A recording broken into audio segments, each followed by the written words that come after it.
Okay, I think we're good now.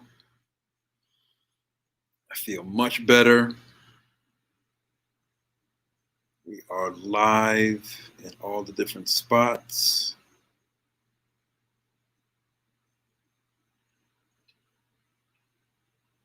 Okay.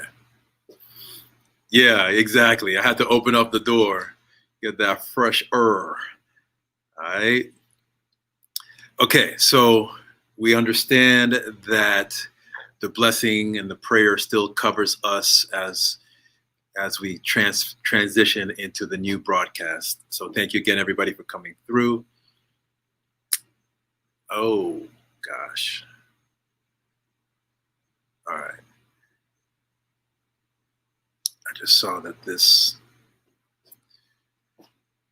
All right. This lighting, though, my lord. Okay, lights. All right, lights and the contrast in the back. Come on now. Okay. Yo, Psalmist Frederick is here. Great to see you. Question: do you yourself have the ability to interpret your own tongues? Yes. Yes, I do. I tend not to do it. I tend not to do it for myself because I. That's actually a really good question. For me, it's the. I just know that things are happening in the spirit when I speak in my language. So it's work, right? It's work to interpret, and so I tend not to do that for myself.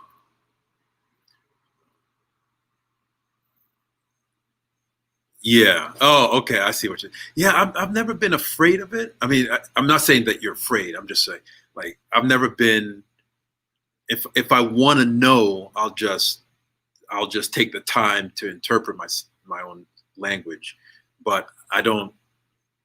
It's yeah. I don't do it because it's just too much work, especially if I'm going into tongues for like 20, 30 minutes.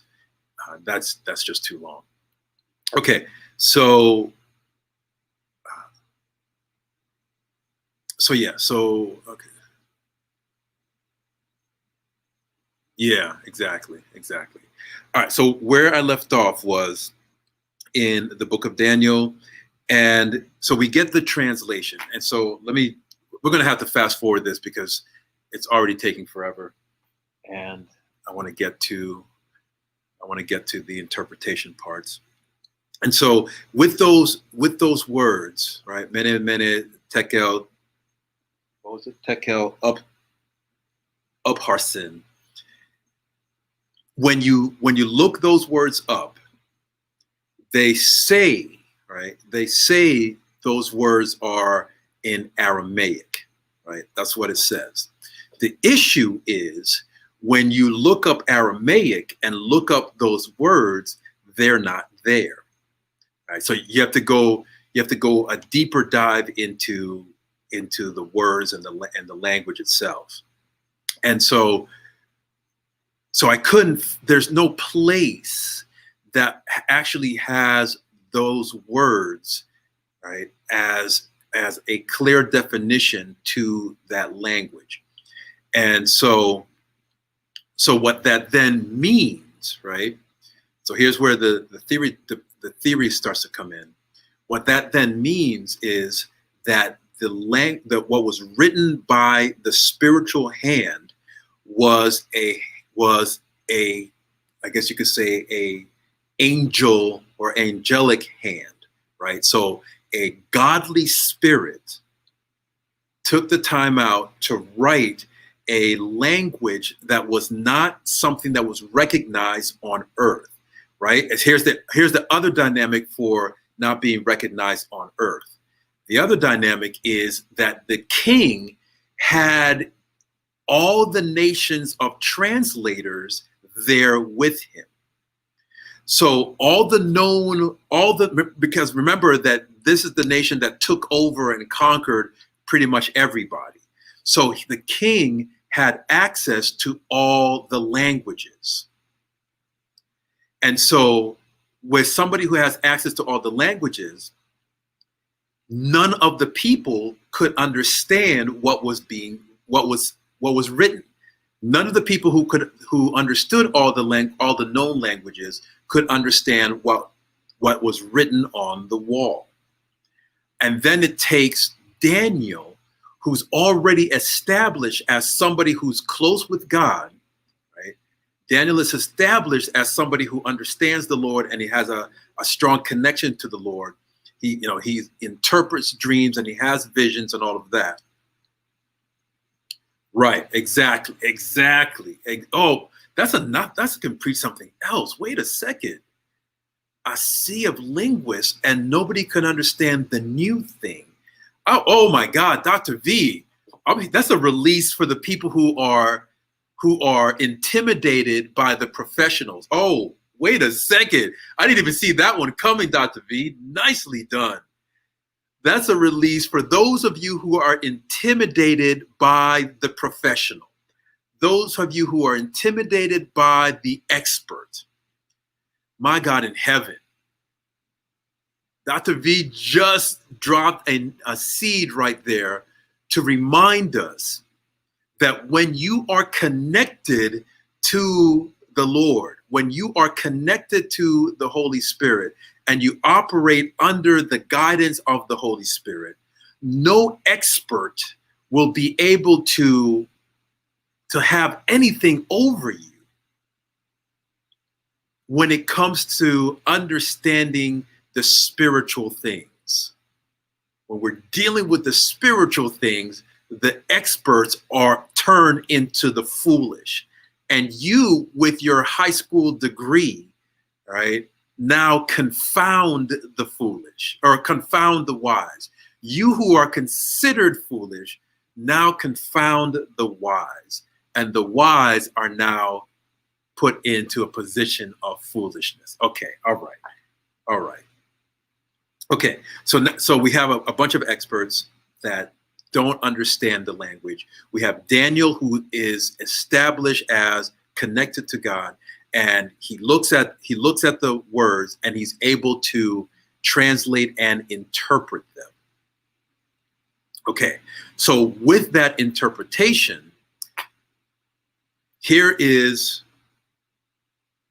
the thing. All right. The interpretation is a type of judgment, right, for the king. There is some bad things that are about to happen, and he's being warned about it. But because Daniel is the one that's asked to interpret, and that there is a level, I guess, a level of hope, right? It's not like full condemnation. Let me make sure.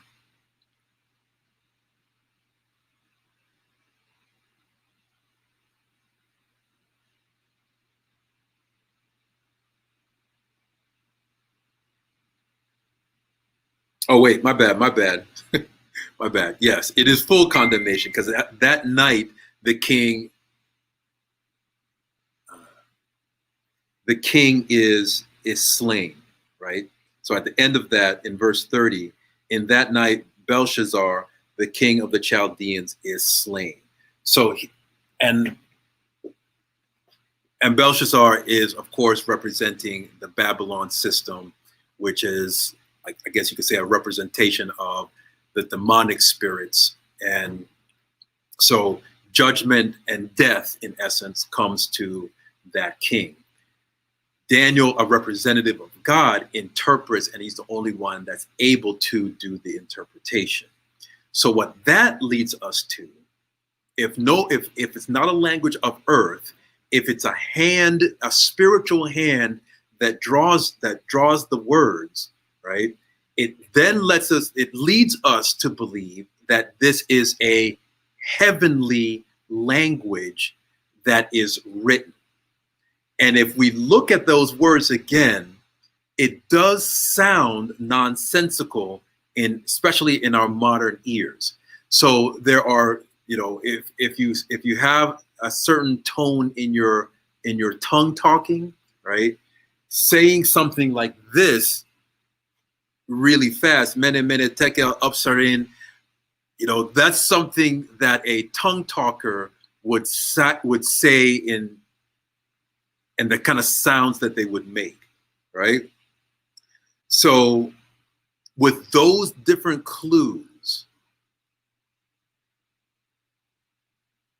it would then lead us to believe that not only was there tongues in the Old Testament, but tongues were actually written down, right?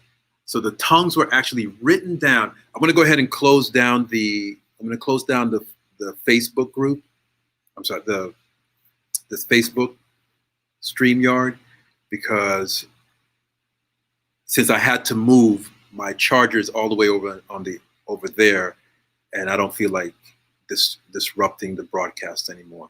All right, so if you're following here, go ahead and jump over to the Periscope side. We'll catch you over there.